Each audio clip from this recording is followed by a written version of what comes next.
శ్రీ గురుభ్యో నమ. శ్రీ చిర్రావూరి మరియు చిర్రావూరి జయం యూట్యూబ్ ఛానల్ ప్రేక్షకులందరికీ నమస్కారం. మీ పిల్లలు చదివింది జ్ఞాపకం ఉండట్లేదా? లేదా ఎంత చదివినా కూడా బుర్రకెక్కట్లేదా? ఎంత చదివి బాగా అప్పచెప్పినప్పటికీ కూడా పరీక్షల్లో మార్కులు తక్కువగా వస్తున్నాయా? అయితే మీ పిల్లలకి ఈ పరిహారాన్ని పాటించడానికి ప్రయత్నం చేయండి.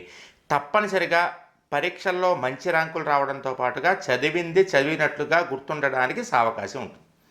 అదేమిటంటే, ఉదయాన్నే పిల్లలు 4:30 నుంచి 5 గంటల మధ్యలో నిద్ర లేచి చదువుకుంటే కనుక వారికి జ్ఞాపక శక్తి వృద్ధి అవుతుంది అని పెద్దలు చెప్తూ ఉంటారు. అందుగురించే సూర్యోదయానికి ముందే చేసేటటువంటి కార్యక్రమాలు కానీ చదువుకునేటటువంటి చదువులు కానీ మంచి ఫలితాన్ని ఇస్తాయని పెద్దలు ఏనాడో చెప్పారు. కాబట్టి మీ పిల్లల్ని తెల్లవారుజామునే నిద్రలేపి చదువుకోబోయే ముందు 2 శ్లోకాలని ఖచ్చితంగా చదివించాలి. అదేమిటయ్యా అంటే, సరస్వతి నమస్తుభ్యం వరదే కామరూపిణి విద్యారంభం కరిష్యామి సిద్ధిర్భవతు మే సదా. ఈ శ్లోకాన్ని చదివించండి. 2వ శ్లోకం చాలా ముఖ్యమైనటువంటి శ్లోకం. మనం దాదాపుగా పిల్లలకి చదువు విషయంలో సరస్వతీదేవిని మాత్రమే పూజించమని చెప్తాం, కానీ చదువు విషయంలో జ్ఞాపక శక్తి బాగా పెరగాలంటే కనుక ఇంకొక 2 దేవతలు ఉన్నారు. వాళ్ళు ఎవరయ్యా అంటే, సరస్వతీదేవి కాకుండా హయగ్రీవుడు, మేధా దక్షిణామూర్తి. వీళ్ళిద్దరినీ కూడా స్మరించినటువంటి మాత్రము చేతనే పిల్లలకి జ్ఞాపక శక్తి వృద్ధి అవుతుంది అని శాస్త్రాలు పురాణాలు చెప్తూ ఉన్నాయి. కాబట్టి ఓం హయగ్రీవాయ నమః అనేటటువంటి మంత్రాన్ని, ఓం మేధాదక్షిణామూర్తయే నమః అనేటటువంటి మంత్రాన్ని ఒక్కసారి చదువుకున్న తర్వాత పిల్లల్ని ఇంకా చదువు పుస్తకాలు చదువుకోమని చెప్పండి.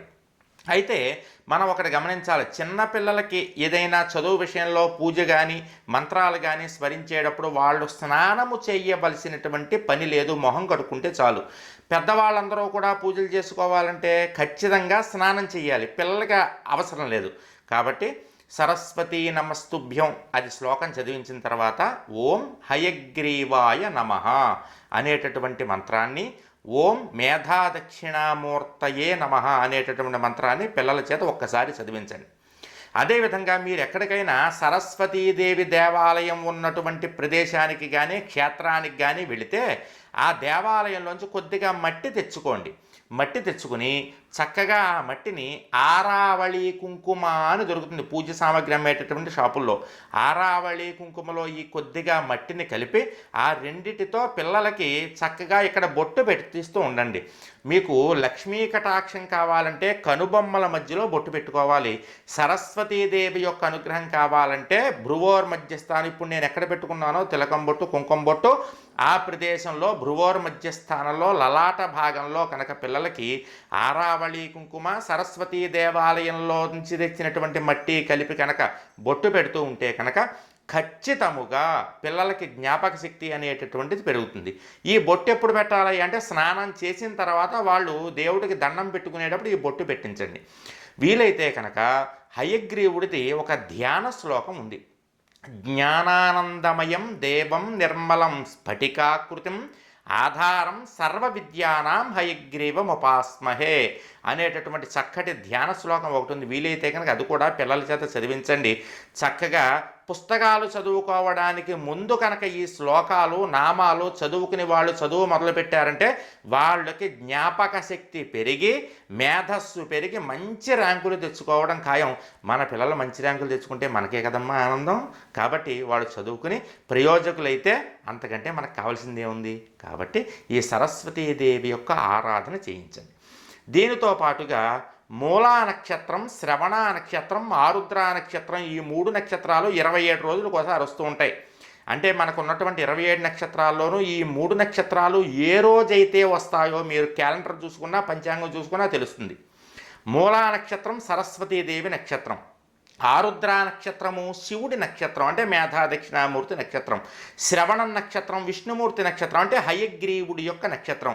ఈ 3 నక్షత్రాలు ఎప్పుడైతే వస్తాయో నెలలో ఆ 3 రోజులు కూడా పిల్లల్ని తలస్నానం చేసి దేవుడికి నమస్కారం చేసుకోమని చెప్పండి. అలా చేయడం వల్ల పిల్లలకి జ్ఞాపక శక్తి వృద్ధి అవుతుంది.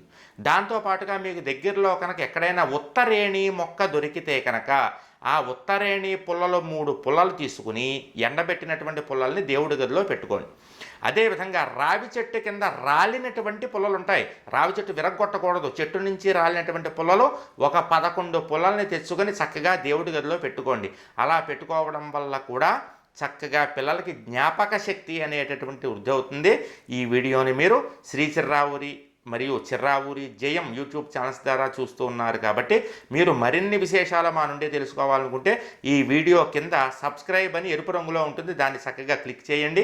అదేవిధంగా మా వీడియోని లైక్ చేయండి, మీ స్నేహితులందరికీ కూడా షేర్ చేయండి, మీ వాట్సాప్ గ్రూపుల్లోనూ ఫేస్బుక్ గ్రూపుల్లోనూ చక్కగా ఈ వీడియోను పోస్ట్ చేయండి. తద్వారా అనేక మంది తమ యొక్క పిల్లలకి మంచి మార్గాన్ని చూపించడానికి మీరు కారణమవుతారు. ఆ పుణ్యంలో మీకు కూడా వాటా ఉంటుందిలేమ్మా. జయం.